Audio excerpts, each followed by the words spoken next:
nashama nashama noru nashama nashama ero nashama nashama noru nashama nashama nurra jabsitan harkoota gabrummaa Obbo nashama nashama noru nashama nashama ero nashama nashama noru nashama nashama nurra jabsitan harkoota gabrummaa arraboolee jirra Haye haye abaa'oo simachuuf haye haye guyyaa bilisummaa haye haye gammanneenu martuu haye haye yaalle daawwid ibsaa haye haye umriinaa dheeratu haye haye Obbo nashama nashama noru nashama nashama ero nashama nashama noru nashama nashama nurra jabsitan harkoota gabrummaa Obbo nashama nashama noru nashama nashama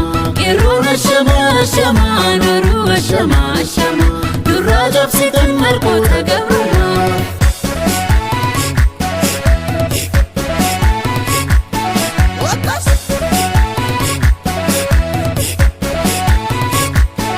Gumaan dhaloota koo haye haye sikimoof gaattiraan haye haye abaa'oo koo malee haye haye fedhuu kan biraa haye haye edaggaaroon bulee haye haye dhufaan jira jimmaan haye haye yammaadhaaf abiyyiin haye haye doktora tokkummaa haye haye Obbo nashama nashama noru nashama nashama ero nashama nashama noru nashama nashama nurra jabsitan harkoota gabrummaa Obbo nashama nashama noru nashama nashama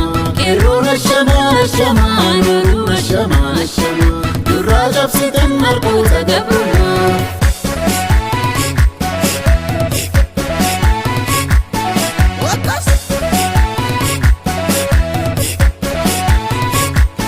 Baaleedhaa fi arsii haye haye achiin qaba koodee haye haye naqamtee fi najjoo haye haye achii qabna koodee haye haye awwadaay calanqoo haye haye achii qabna koodee haye haye booranaa fi gujii haye haye achii qabna koodee haye haye amboodhaa fi walloo haye haye achii qabna koodee haye haye mattuudhaa fi goree haye haye achii qabna koodee haye haye dhimmaa fi aggaaroo haye haye achii qabna koodee haye haye oromiyaa balloo haye haye achii qabna koodee haye haye Obbo nashama nashama noru nashama nashama ero nashama nashama noru nashama nashama nurra jabsitan harkoota gabrummaa Obbo nashama nashama noru nashama nashama ero nashama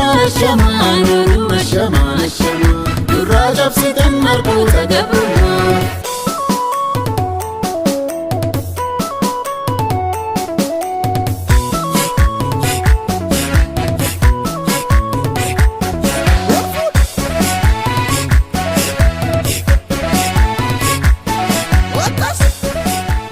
Leader Dawood Ibsa home after years in exile in neighboring Eritrea. Around